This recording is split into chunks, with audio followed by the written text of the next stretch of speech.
Okay, people, how are you all doing today? Hope you guys are doing well. Today's video is to those if you are preparing to move to the United States next year, you are looking for a scholarship next year. This video is a video for you to watch, and please do not skip the video. Watch till the end. Then if you have a question, drop it below. If you want to talk to me one-on-one, a link below is there. Please, I am so busy. Always drop the comments down here so I can see when I'm back. Thank you. I'm a research student, okay? So I'm going to be sharing this video, tips that I know, talking from a point of an experienced person. I will also be talking as someone who tried and it never worked. I'll also be talking as someone who has been doing this study abroad thing for over years. This is almost my fifth year. Now, before I talk about that, I want to say that, please, before you apply to, I live in the Netherlands, okay? Before you apply for any program or any university in the Netherlands, please check the tuition fee. Ask yourself, because of course, when you get admission, some universities will tell you to pay your tuition for 1 year, living costs, insurance, visa fee, into their bank account. That is, you do blocked account. The complete money goes to the school. Then the school will do your visa application. Your school is the one bringing you, so they will apply for your visa. Now, the next other category is some other universities will tell you that we need just your tuition fee. Pay your tuition fee, then show the remaining money in your bank account. Pay attention to that. The remaining money here, I mean living costs, insurance, and of course, visa fee. Some other universities will tell you that, okay, you can show proof of funds from your sponsor's bank statement. Some can tell you that you are going to show a bank statement in your name for us to apply for the visa, but very few, I think maybe 1, 2, 3, or 4. Now, I'm explaining this thing because most people, I see these comments, I think on my FB platform or TK, I don't remember. Some people are telling me that they got admission, they cannot fund the program. They didn't know that the total money is 25,000 euro. Some said, I didn't know the tuition fee is 20,000 euros. Please, what did you check before you apply? Did you actually check the tuition? Tuition fee is on the side. Living cost is on the other side. Insurance is in the middle. Then visa application fee at the top. You put this together. Always calculate and ask yourself, can I fund it? Step number 1. Step number 2. Before you apply to universities in the Netherlands, always remember that there is something called living costs. You cannot escape that. Okay, it's either you pay to the school account alongside everything, or you show it in your own bank statement. Another issue is accommodation. Before you come to the Netherlands, make sure you get accommodation. Someone called me a few days back. He booked a call and we were talking. He told me that his university is asking for the entire duration for 1 year, last accommodation for 1 year, and summing it all, it's above 10,000 euros, which means every month he is supposed to pay 1,000 euros. That's a bit expensive. Now, it will now depend if you have the money to pay or not. I know people who are staying in accommodations for 900, 1,000 euros or even more, but mine is not up to 500 euros. But I do not live on campus. Don't say you will come here before you find accommodation. I explained my procedure to you guys before. When I came here, I didn't know anybody. Then it took me about 10 days in the Netherlands before I got a house. Now imagine, what was I eating? How was I bathing? All right. And how much did I spend? Before I got accommodation, I had already spent almost close to 400 euros. Before I got accommodation, which is almost 480 euros. Now, who is on the losing side? But again, remember, for you to get accommodation, you need to give them a deposit and 1 month rent. The deposit will be given back to you because everything will be written in a contract. Without a contract, you cannot get BSN number.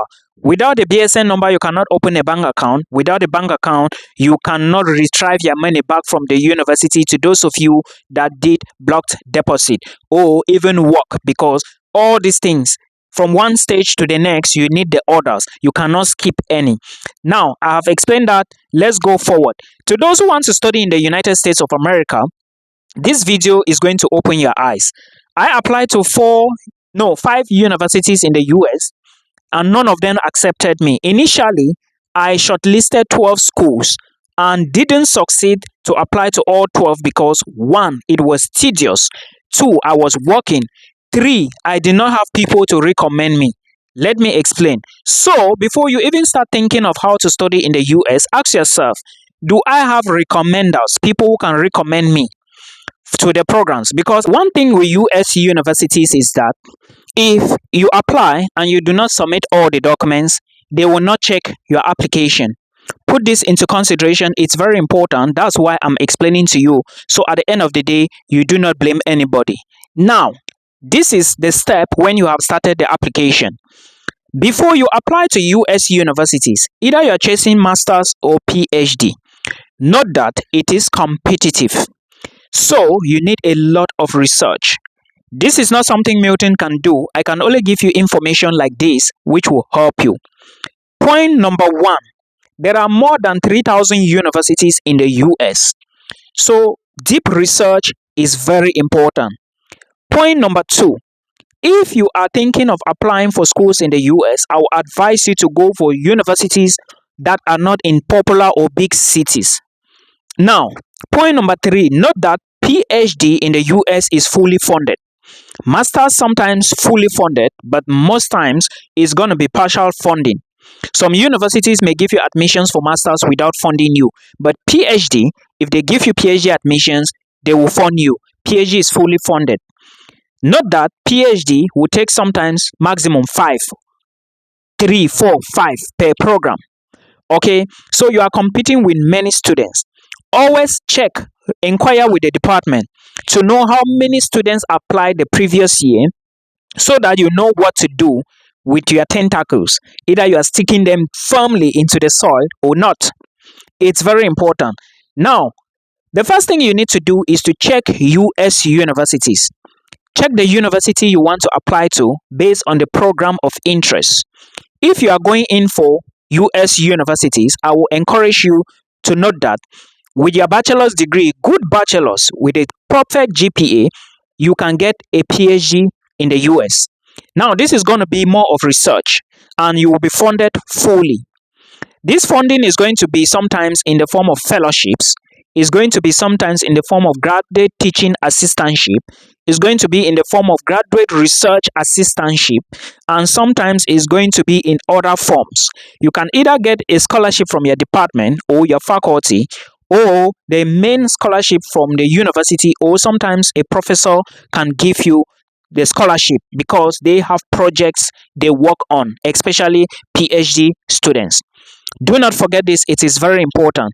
So I've talked about the universities. When you get to the university, this is what you need to do. As I'm talking to you now, I am saying this so that you prepare yourself on time, so that when it's September, October, November this year, okay, you shouldn't say Milton never told me.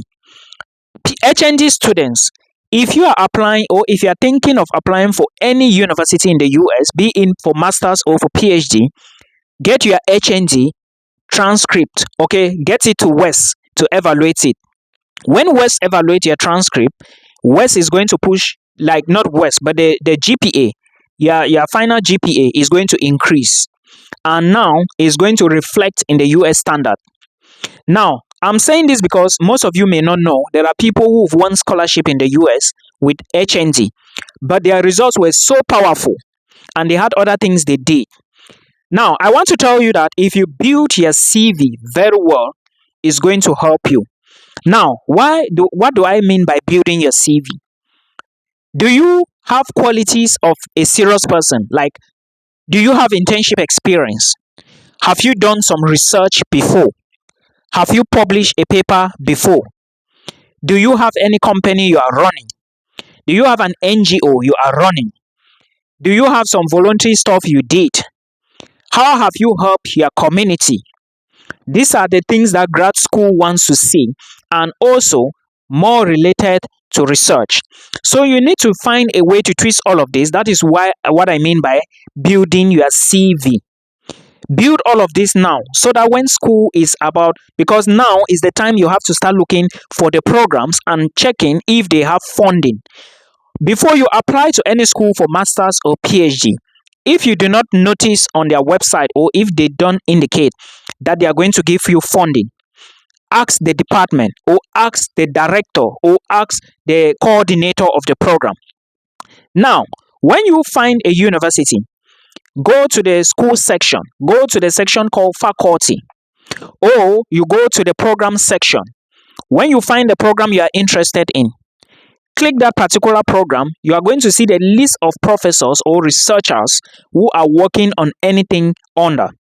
For example, if you check the University of Alabama, you are going to notice that the University of Alabama has various faculties. If you go under the faculty, you will find their various programs. Under the programs, let's assume that you want to take geosciences. Let's assume. If you click geosciences, you are going to see the list of professors that are working on a research project that relates to either soil science, geoscience, geooceanology, geophysics, biogeography, oceanology, anything that relates to geoscience. You are going to see them. Anything, their website, their LinkedIn, everything. Now, when you notice that they are working on something that relates to what you want to study, that is when you pick their email, shoot them a direct shot. Okay, you send an email, a cold email. Hello, doctor, dear Dr. This, please address professors and teachers in the US, especially not in the US only. If their name is written somewhere as doctor, don't address them as Dr. Elian. If they are Dr. Elian, don't address them as Elian. Follow the details and be polite and respectful. Shoot them a shot and ask them, tell them you found their research, you found what they are working on, and you would like to join their laboratory. This is what you are capable of doing. This is what you can do. This is what you can do. And this is what you think you are going to be doing in the future. Now, you shoot your shot like this. Keep sending emails. You will send emails and send until you get tired. But trust me, it entails a lot of work. You need a lot of energy to do this. That is why I always tell people that if you think chasing scholarship is not what you can get, please do not embark on this, because trust me, I have done it. I applied to Michigan Technological University. I applied to the University of Florida. I applied to Marquette University. I applied to Rensselaer Polytechnic in New York, and I applied to the University of Buffalo. All my applications were rejected. And the funniest part of it is that I was chasing PhD, and we were applying for, like, we were around 90 of us per program. I think the University of Rensselaer Polytechnic told me we applied 90. Imagine, and they are taking just 4 or 5 people. So the competition is high. If your results are not good, you may not stand a chance. This is just fact. Use logic, use technique, do not be fooled by emotions. So another option is, while you are doing this process, also be saving money so that you can apply for programs you can fund yourself. You can apply for a program where if you get admission, you can pay the tuition, go in and fund. Like in my case, after I got rejected, I was so depressed. I was looking for other things, but I said, okay, wait a minute. I am wasting time here. This is already 3 years, 4 years of my life gone. I'm home. Will I continue to wait? Now, if I invest this my money, come here and study, what will happen in the next 4 years? That was when it clicked to me that I needed to get up and start doing applications. And it was almost late. I just quickly did so many applications. I dedicated that week just for applications, tuition fee, application, tuition fee. And that was how it went. I even applied to so many schools in Denmark. After like 2 days, I got rejected. Guess what? Application fee paid almost close to 104 euros. It's gone. Now, this is to those of you who are complaining, oh, Milton, application fee, I understand. But again, think of the future. Now, when you are doing this US application, you are targeting scholarships. Like I said, you need to send emails. Send emails. If you don't get feedback, send feedback emails. Try to ask questions. Text them in a very polite way. Tell them you found them and you wrote an email. Did they see it? Then another thing is, like I said, build your CV. Build relationship with your professors so that they can give you recommendation letters. Apply to many universities, because as you are applying for 3, 4, 5, some other people are applying to 12, 13, 14. I know a student who applied to 12 universities and got 4 admissions, 3 fully funded and 1 was not fully funded, which was the master's, but the PhD was fully funded. But again, these people that usually win scholarship, their results are usually good. Don't listen to these people telling you, yeah, it's possible that you can get a scholarship if you have a third class. It depends on when you applied, it depends on your relationship with the professor, and it depends on what the professor is working on and what you are looking at. So please put all these things into consideration, and trust me, you can get something. I'm going to be sharing more tips here that may help you, and hopefully we can, by October I should be looking for these universities and bringing them to you and telling you the programs they are being funded and the things you can see on their website so that you can also apply to them.